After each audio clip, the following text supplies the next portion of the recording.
Nuevo capítulo de La Mesa, invitado de hoy Bernardo Larraín Mate, presidente de la SOFOFA. Gracias por estar acá, Bernardo. Muchas gracias, Iván, por la invitación. Bernardo, hay muchos temas. Tú llevas un año ya como presidente de la SOFOFA. Casi, sí. En abril, a finales de abril. A fines de mayo fue la elección. A fines de mayo fue.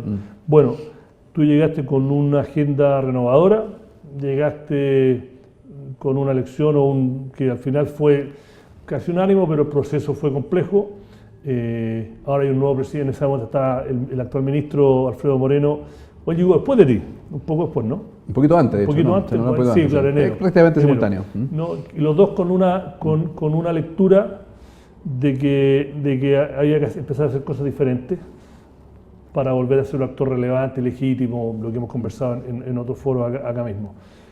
Haciendo un poco repaso de lo que ha sido ese año, ¿qué es lo que crees tú que funcionó, que no funcionó? ¿Dónde está el sector privado o el gremio que tú representas en ese proceso de cambiar cómo se relacionan con la sociedad en que operan?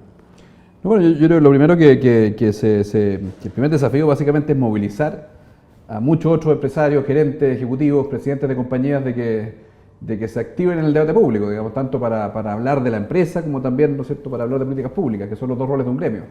Yo creo que un desafío muy importante es que nosotros motivemos la participación de gerentes, presidentes, empresarios en los gremios, que son precisamente las organizaciones intermedias del mundo empresarial, para participar del debate público. Y también pueden ser plataformas para compartir buenas prácticas, para promover la evolución empresarial. Así que yo creo que el hecho de que Alfredo haya asumido ese desafío en CPC, el caso nuestro en SOFOFA, lo que está pasando hoy día con Alfonso Suet, con quien hemos trabajado mucho tiempo juntos, digamos, en este tema, el desafío va a ser que muchos otros se sumen, digamos, tanto directamente desde sus empresas, digamos, como también a través de los gremios. Yo creo que en la cultura anglosajona, el empresario, el gerente, tiene en su ADN participar activamente del gremio, porque ese es el instrumento para participar en el debate de políticas públicas. Aquí es un poquito menos desarrollada esa cultura. Como que porque todavía no entiende que ahora liderar es comunicar, es parte de. Lógico, hay que comunicar, hay que participar del debate público, hay que entrar a esa cancha donde hay muchos jugadores, donde están, ¿no es cierto?, ONG, todo tipo de organizaciones de la sociedad civil, está la CUT, está la Federación de Trabajadores. Tenéis que asumir esa condición de ser un actor más en esa cancha en la cual hay que competir, que es la cancha del debate público. Y eso no es suficiente con un presidente de la SOFOFA, con un presidente de la CPC, o, ¿no es cierto?, con presidentes de las distintas ramas, sino que tienen que ser muchos los empresarios, ejecutivos, gerentes que están participando en los gremios y a través de ellos en el debate público. Una de las críticas que se te hicieron a ti a principio de año o a principio de la asunción de este nuevo gobierno es declaraciones o comentarios o entrevistas que diste en que se podía interpretar, que no fue tan literal, de que había un apoyo tácito a lo que venía, a este nuevo gobierno, a lo que se venía. Te lo digo en el contexto de una cosa que creo que lo hemos conversado en otro foro acá, que sea una cosa que es bastante curiosa, que Chile, que es un país abierto al mundo, que es un país liberal económicamente, en que se da que el empresario, el sector privado, es en una mayoría abrumadora de derecha, ¿no? Cuando en países, no sé, países nórdicos, comparémonos con Estados Unidos e Inglaterra, por ahí es 60-40 de que son demócratas o republicanos. Tú ves las donaciones de Wall Street, ya sea por convencimiento o por razones políticas, lo mismo en Inglaterra, que hay un balance. Entonces acá se dice, uno de los problemas es que el empresariado siempre ha sido muy identificado con ser o de derecha o derecha dura o derecha liberal. Entonces, en ese contexto, uno no puede entender lo que no es, pero ¿cómo puede ser un interlocutor no legítimo, porque son legítimos, pero que sean creíbles con la contraparte sin tener esa carga que la percepción a veces es más importante que la realidad? Bueno, una forma de romper lo que algunos podrán denominar una caricatura es mostrando, por ejemplo, a una SOFOFA representativa de casi 4.000 empresas, de 20 gremios regionales, de más de 40 gremios sectoriales. Entonces es difícil sostener en el fondo que ese universo de 4.000 empresas tienen un cierto tinte político, digamos. Yo no sé cuál es la posición política de los gerentes de las 4.000 empresas que directa o indirectamente representamos. Entonces yo siempre hemos tenido la ambición de así como en el fondo decía antes, que es importante que todos los ejecutivos empresarios se activen en el debate público, también mostrar a una SOFOFA mucho más diversa. Yo me he juntado, estuve en Valdivia hace una semana con los empresarios de la Cámara de Comercio de Valdivia, voy a estar en ELA, en Temuco, con la gente de Corp Araucanía y la multigremial. Hay una diversidad de mundos empresariales que están lejanos de la caricatura del gran empresario que también está en la SOFOFA. No hay que desconocerlo, por supuesto que los socios directos de SOFOFA son en general grandes empresas chilenas, pero básicamente hay mucho más diversidad y mucho más transversalidad de la que se cree, digamos. Y segundo comentario, en el fondo, uno es mostrarse más diverso, más transparente como realmente es el mundo empresarial, y segundo, tomando una posición que a ratos no lo tomamos, digamos, que es un gremio empresarial o el mundo empresarial no puede depender, digamos, no puede jugarse, por así decirlo, que exista un gobierno que sea afín a las ideas del emprendimiento, del libre mercado, que por supuesto que son ideas que el mundo empresarial con las cuales comulga, digamos. O sea, nadie puede negar, más que decir el mundo empresarial tiene una postura política, el mundo empresarial tiene por supuesto una postura que promueve, ¿no es cierto?, los mercados, que promueve la iniciativa privada, que promueve la articulación, por ejemplo, cuando pensamos en enfrentar desafíos sociales, más que la exclusividad del Estado, promueve la articulación entre el mundo privado, la sociedad civil, el Estado también para enfrentar desafíos sociales.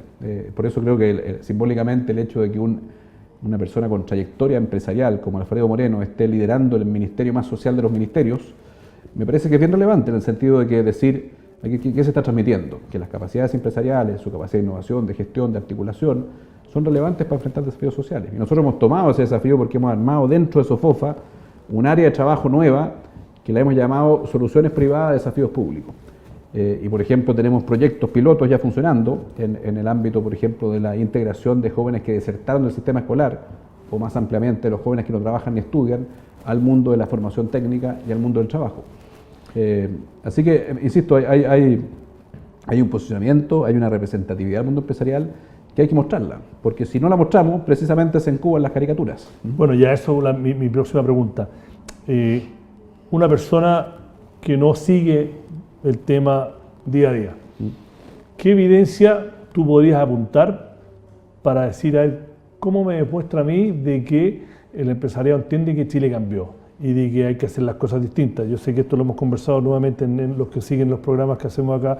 Este fue un tema dominante el 2017, pero dice, a ver ya, Bernardo Larraín Mate llegó con una agenda reformista y muchas cosas ha dicho que Chile tiene que hacer las cosas diferentes, pero ¿qué evidencia veo yo como ciudadano de que están cambiando? Y ni siquiera voy a tocar, para los que después nos van a mandar mensajes por las redes sociales, ya se ha tocado muchas veces con él el tema de la colusión y el tema CMPC, que cual tu familia es parte, entonces no lo voy a tocar, se ha tocado suficiente, pero no es que lo estoy ignorando por hacerle un favor a Bernardo, pero vino por otros temas. No solamente se ha tocado, sino que también yo lo he conversado abiertamente con quien quiere preguntármelo. Así que, pero dentro de ese contexto, ¿qué es lo que están haciendo diferente los empresarios o los gremios para decirle a este Chile que los cuestionó, que los desafió, que es escéptico, de que realmente entiende que Chile cambió y hay que hacer algunas cosas diferentes? Bueno, por de pronto yo creo que tú has sido testigo de que quizás en los últimos 2 o 3 años tienes más empresarios, gerentes, ejecutivos de empresas, en el fondo, abiertos a conversar en un programa como este, abiertos a ir, ¿no es cierto?, a un programa de televisión, a mostrar en el fondo lo que es la actividad empresarial. A mí me ha tocado ir a todos los programas de televisión que me han invitado, porque me interesa mostrar lo que es la empresa, digamos. Y he estado en Tolerancia Cero, he estado acá varias veces, en fin, he estado en todos los medios escritos, radio, en fin, y eso es una primera actitud en el fondo que marca una diferencia. Hemos visto a Alfonso Suet también muy activo en esa materia, visitando, por ejemplo, la Central Unitaria de Trabajadores, abierto al diálogo, en fin, cosa que celebro, digamos. Hoy día también tenía reuniones con la UNT y con la CAT, otras 2 grandes centrales de trabajadores, rompiendo inercia, rompiendo un poco el concepto de trinchera y entablando diálogo con estos actores, digamos. Yo creo que eso es muy relevante, horizontalmente, con conciencia de que somos un actor más, que no somos un actor que estamos, por así decirlo, en un podio más elevado que el resto. Yo creo que ese mensaje de mostrarse horizontal, dispuesto, con disposición a ser escrutado en el debate público, más allá de los contenidos de la conversación, es muy relevante, porque te muestra en una postura más humilde, más dispuesta al escrutinio, más dispuesta a escuchar críticas, preguntas difíciles como las que tú mencionas y responderlas abiertamente, sin dobleces, por así decirlo. Y yo creo que eso muestra un cambio. Déjame hacer preguntas hipotéticas. Diciendo, por ejemplo, no se ha escuchado, independiente de la posición que es un tema muy personal, pero por ejemplo, si hubiese habido un empresario, dos, o tú, o no sé cómo tú piensas con este tema, que en el debate, por ejemplo, que hay ahora, el debate que se generó nuevamente por el tema de las 3 causales y el aborto. Yo sé que es una cosa que no comprende al mundo privado, pero sí a veces se junta la política con lo privado, con lo empresarial. Que hubiese dicho, no, que hubiese sido una sorpresa que alguien relevante del mundo empresarial dice, no, yo creo que las 3 causales me parecen que son algo que hay que apoyar porque X, Y, Z. No, quizás es un mal ejemplo porque creo que el aborto es una cosa muy personal, pero se metió en el tema de la política, o en el tema ahora del transgénero, ¿no? Que el ministro Moreno salió el domingo y fue, para muchos, y me incluyo, una sorpresa de lo abierto que fue y en responderle a Jacqueline Borresenberger. O comentarios, por ejemplo, de la gratuidad, que hubiese salido un empresario relevante que dijera, mira, la verdad que que tratar de echar para atrás el 60% sería una locura porque Y, Z. ¿Hay espacio, hay gente o es todavía tan, no sé, una palabra no unísona, pero es tan homogéneo? ¿No? Y te diré ejemplos que son por los que están relevantes ahora, pero que son los que a lo mejor la gente diría, bueno, esto no es tan homogéneo como uno piensa, pues hay diferencias y hay gente que piensa distinto. No, mira, yo creo que los dos últimos ejemplos son bien pertinentes. El primero quizás corresponde más al ámbito de la cosa personal, digamos, o sea, primero decir en el fondo que no hay ningún tema vedado, digamos, o sea, que los temas tienen que debatirse, que es positivo que se debatan, y esta lógica, por ejemplo, en el fondo, no, mira, ese tema por ser en el fondo valórico no se puede debatir porque está poco menos que en la naturaleza humana, tal o cual postura, digamos. Yo creo que eso es equivocado, pero por ejemplo el tema de los transgéneros, digamos. Por supuesto que hay transgéneros en las empresas, y es un desafío empresarial, ¿no es cierto?, cómo integrarlos, digamos, y cómo considerar en el fondo y empatizar con su situación personal. Así como también, ¿no es cierto?, tenemos que empatizar con la situación personal de personas en el fondo que consideran que hay barreras de entrada al mundo empresarial o que no tienen la misma oportunidad de desarrollo profesional que tiene, ¿no es cierto?, otra persona con características distintas. Entonces, el tema de la inclusión de personas que están, por así decirlo, con mayor dificultad para acceder al mundo del trabajo es un tema súper relevante. Y las condiciones, ¿no es cierto?, particulares que permiten que esa persona se sienta en el trabajo con dignidad, en fin, son relevantes. Nosotros, por ejemplo, tenemos una red de empresas inclusivas que inicialmente se focalizó en las personas con capacidades distintas, pero es un tema relevante. El tema de la gratuidad también es relevante, creo yo, porque la gratuidad vinculada también con el lucro, ¿no es cierto?, en la provisión de bienes públicos. Claro, alguien dice, ¿qué se mete Bernardo Larraín a hablar de lucro, gratuidad, si una discusión en el fondo que trasciende con creces el tema empresarial? Bueno, me interesa involucrarme en ello porque creo que la provisión de bienes públicos, o la educación, o la salud, o las pensiones, no hay ninguna incompatibilidad estructural con el emprendimiento privado que por definición tiene, ¿no es cierto?, fines de lucro. Y por eso en el fondo escribí hace un tiempo una columna que básicamente, con ocasión del fallo del Tribunal Constitucional, postulaba que está bien, es legítimo que Chile haya decidido por prohibir el lucro, ¿no es cierto?, en la educación superior universitaria, por así decirlo. Pero llegar al extremo de regular aguas arriba, quiénes son los controladores de estas, como si hubiera cierto tipo de motivaciones, por ejemplo el lucro, que tuvieran características particulares que hacen que se contagie la condición público de bien público de la educación, como si no lo fuera, por ejemplo, intereses particulares que también está lleno en el Estado, digamos. O sea, yo daba el ejemplo de la Universidad del Norte, con esa declaración de los académicos, no parece haber ahí una inclinación de espíritu público en esos académicos que justificaron la agresión que sufrió un ex diputado, digamos. Sí.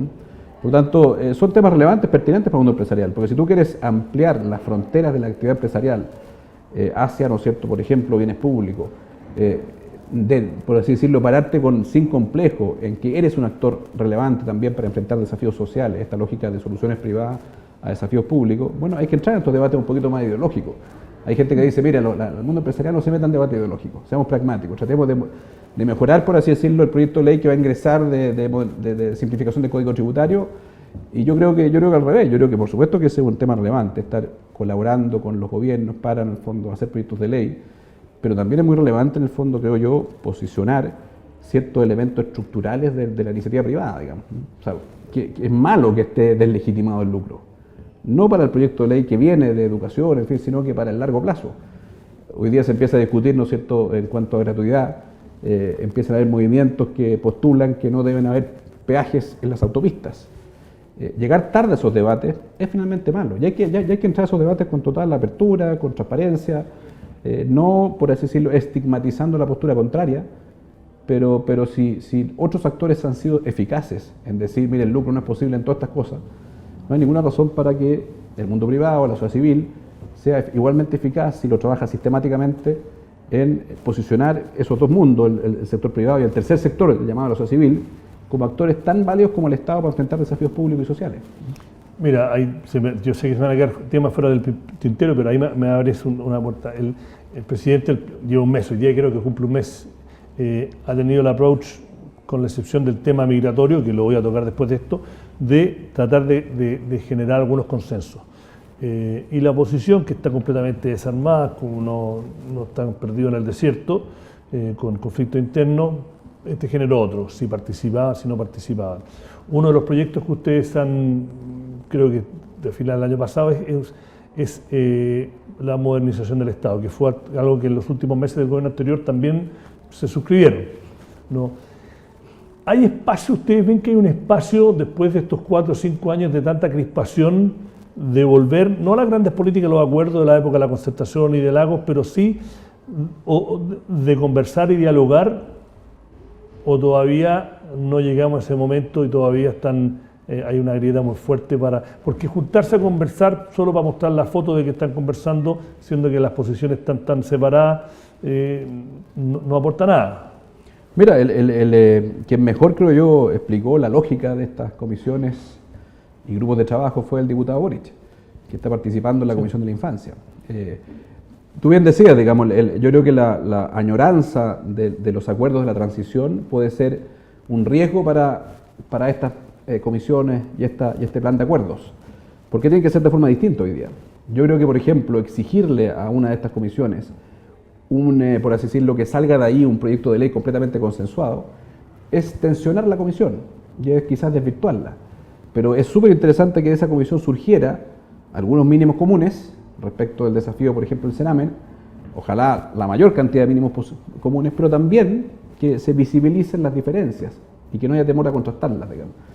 ¿Y por qué creo yo que eso es importante? Porque finalmente me parece positivo que que integren estas comisiones parlamentarios que van a ser, por así decirlo, el vínculo con la opinión pública, con sus representados, digamos. Que son donde debería darse el debate. Claro, y ¿por qué lo digo que es positivo? En el fondo que se expresen diferencias por un lado y también mínimos comunes, porque finalmente ese parlamentario no puede sentirse inhibido de que posteriormente en el fondo levante sus posiciones respecto de un proyecto de ley, por ejemplo, sobre infancia, en el debate parlamentario. O sea, cuando se dice, mire, esto está reemplazando el Parlamento, es un error profundo, porque básicamente es un trabajo prelegislativo donde, por ejemplo, existe la posibilidad de que el gobierno se convenza de algunas virtudes de la postura que pueda tener, ¿no es cierto?, Felipe Arboe, por ejemplo, en temas de seguridad. Así como también esperaría yo que Felipe Arboe empatice eventualmente en este diálogo con algunas posturas del gobierno. Entonces, primero se pueden producir más mínimos comunes de los que uno espera. Y segundo, creo yo que igualmente positivo es que se expresen las diferencias y que el gobierno, sin complejo, a partir de la comisión, y nutrido, por así decirlo, del aprendizaje que adquirió en la comisión, igual ingrese, ¿no es cierto?, su proyecto de ley con esos aprendizajes, pero que básicamente reflejen su postura política, su programa de gobierno.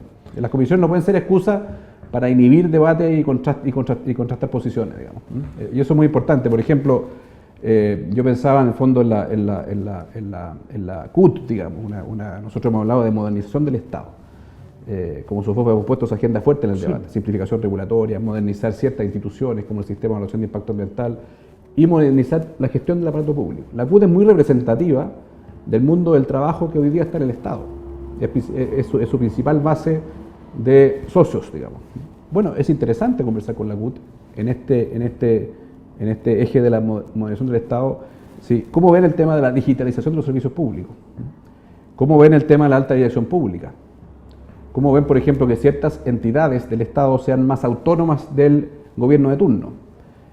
¿Por qué es interesante conversar con la CUT? Porque la CUT, Taranef en la CUT, ¿no es cierto?, representa muy bien el mundo del trabajo del aparato público. Ahora, si queremos conversar, por ejemplo, temas de cómo modernizamos el capítulo 1 del Código del Trabajo, dice relación con los contratos individuales, y cómo podemos incorporar, por ejemplo, más flexibilidad, que la jornada laboral no sea semanal, sino que, como en otros países, hayan distintas modalidades de jornada laboral, que es el capítulo 1 que dice relación con los contratos individuales. Bueno, ahí la representación del mundo privado es muy importante, de los trabajadores que están en el mundo privado, y por eso la CAT y la UNT, con quienes tenemos una mesa en SOFOFA, que son muy representativas de los trabajadores del mundo privado, es muy relevante. Entonces, mira, finalmente aquí hay muchos actores con los cuales hay que dialogar. El gobierno hace estas comisiones de trabajo prelegislativo, que celebro. Nosotros como mundo empresarial tenemos que dialogar en función del tema. Insisto, moderación del Estado, gestión del aparato público. Bueno, la CUT es un buen interlocutor, digamos, porque está la NEF. En temas del mundo privado, ¿no es cierto?, capítulo 1 del Código Laboral, bueno, será la CAT, la UNT, digamos, y también representantes, porque el mundo del trabajo se puede organizar de distintas formas. Con un sindicato, ese sindicato puede o no ser parte de una federación, claro, puede también organizarse en un grupo negociador, o puede decidir libremente relacionarse directamente con la empresa, él como individuo. Todos esos mundos tienen que estar representados en la mesa de conversación cuando hablamos de modernizar el mercado del trabajo. La última pregunta, porque se nos está acabando el tiempo. Tema migratorio. Está caliente en la agenda. El presidente acá no fue a comisión, sino que fue bastante decisivo. Mandó un proyecto de ley. En general refleja un montón de las prácticas que ya existen en otros países. Sea la cosa de ser discriminatorio en algunos puntos acá y acá, pero en ese sentido ustedes, los empresarios, son los que están en la primera línea, porque los emigrantes no se van a trabajar al aparato público, no encuentran trabajo en empresas privadas. Uno lo ve con el tema de los haitianos en las bombas de benzina, muchos. Los ve con colombianos y venezolanos en el sector servicio, hoteles, restaurantes. ¿Cómo usted el tema migratorio? ¿Tiene alguna posición? ¿Han visto el proyecto de ley del gobierno? Bueno, recién lo anunciaron hace algunos días. Sí. Para ser honesto, no lo he revisado yo personalmente. Pero básicamente, desde el punto de vista del mundo empresarial, no puede ser más pertinente y relevante el desafío de la migración. Si tú piensas que la fuerza laboral en Chile no está creciendo mucho. No, el Banco Central lo ha dicho en sus últimos IPOMs, claro, que la migración va a ser clave para que el país pueda seguir creciendo a su potencial. Las tasas de participación laboral como promedio en Chile no estamos tan lejos del promedio de la OCDE. O sea, teníamos un cierto potencial para seguir avanzando. Está particularmente más baja en las mujeres y en los jóvenes. Pero es innegable que la inmigración va a ser fundamental en el fondo para seguir expandiendo las fronteras del crecimiento potencial, digamos. Entonces, bueno, hay muchos desafíos, por ejemplo, con estas dos federaciones de trabajadores con las cuales tenemos una mesa de trabajo. Estamos organizando 3 seminarios regionales sobre temáticas de futuro del mercado del trabajo, con la CAT y la UNT. Una de ellas es precisamente migración y sindicalización, porque ellos tienen una preocupación de que los migrantes estén debidamente protegidos en sus derechos laborales. Por supuesto que un tema pertinente para el mundo de la empresa, digamos. Y a la pregunta y a la crítica que se le hace, yo estuve hablando ayer con uno de los notables de la economía chilena de los últimos 30 años, y me dijo, lo curioso, me dice que si uno sale del debate político o de la parte más ideológica, a los que más les afecta la migración son exactamente los pobres.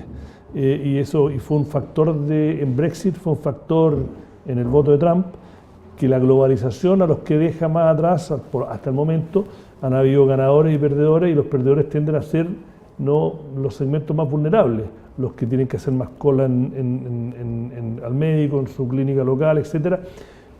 ¿Cómo uno, asumiendo, tomando en consideración de que sin inmigración no podemos seguir creciendo por el tema demográfico que tú apuntaste, cómo se hace para que esto no se convierta en un problema político? Ahora, no se hace restringiendo, por ejemplo, estableciendo una cuota para trabajadores extranjeros, ¿no es cierto?, en las empresas chilenas de un 15%, creo que. Eso no tiene ningún sentido.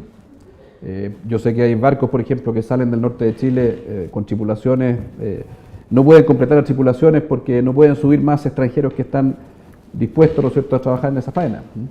Entonces yo creo que finalmente aquí hay muchos espacios del mundo laboral que están teniendo dificultades para, en el fondo, contratar gente. Entonces finalmente la migración es muy relevante para ellos. Y no necesariamente son empleos más vulnerables, digamos. Hay todo tipo de empleos donde hoy día, por ejemplo, se está haciendo un esfuerzo especial por traer profesionales, digamos, del extranjero, por ejemplo, en el tema salud, especialistas. Sí. Entonces finalmente hay muchos espacios en los cuales las personas extranjeros pueden hacer un gran aporte en Chile. Y por lo tanto yo prefiero no mirarlo como una amenaza, ¿no es cierto?, para empleos locales, sino que como una oportunidad, ¿no es cierto?, tanto en el ámbito profesional como, por ejemplo, las tripulaciones de buques pesqueros en el norte, de integrarlos, digamos. Finalmente yo creo que la no respuesta es poner restricciones y cuotas, digamos, máximo de extranjeros posibles de emplear en Oye, la última pregunta, y ojalá que sea corta, y el que lo quería darle más, pero no me queda tiempo. El tema de la automatización, o sea, el informe McKinsey del año pasado que hizo ruido, pero no mucho, pasó un poco desapercibido, pero que es bastante fuerte, que dice, creo que al 2030 o al 2025, 30% de los trabajos actuales pueden ser reemplazados por robot o por inteligencia artificial. Sí, por eso es un desafío muy relevante, ¿no es cierto?, la formación y capacitación y educación técnica que tenemos en Chile. Yo me voy hoy día a Lima, después a Tokio, tengo una reunión con la persona que está a cargo de Laboratoria, que es una ONG, que básicamente imparte cursos de capacitación en digitalización a mujeres vulnerables. ¿Y cuál es el desafío como empresa? Que nosotros hagamos un mejor uso de la franquicia Essence. Lo hablamos con el ministro del Trabajo. Entonces, la franquicia Essence, en el fondo, focalizada en aquellas necesidades, en el fondo, más apremiantes. Sectores vulnerables, por un lado, en talentos y capacidades y oficios, que son aquellos que requiere el siglo XXI, en el fondo. Porque la mujer es la que menos participa en el mercado laboral. La mujer, en el fondo, puede perfectamente, en el fondo, adquirir estas capacidades digitales y quizás no estábamos uniendo esto, digamos. Entonces, los recursos que estaban disponibles por la franquicia Essence para hacer cursos de capacitación, quizás no se estaban destinando a las necesidades más... Esa es una crítica que se hace al CENSE, digamos, que finalmente no está focalizado en los requerimientos de capacitación más apremiantes para que la mujer, por ejemplo, pueda acceder al mercado laboral y pueda, con un oficio digital, digamos, pueda en el fondo convivir con la automatización, digamos. Tengo que pararte ahí, yo sé que hay muchos más temas, quería hablar del tema de la mujer, el Me Too Movement, bueno, pero será para otra vez. Bueno, gracias Bernardo Larraín Mate, presidente de la SOFOFA, ha sido el invitado de este capítulo de La Mesa. Como siempre, síganos, léanos y vean el programa los lunes y síganos por las redes sociales. Yo lo digo siempre, me quedé en Instagram, pero hay más, pero estoy viejo, entonces pero síganos por lo menos Facebook, Twitter e Instagram, síganos. Gracias. Gracias, Fernando. Muchas gracias por la invitación.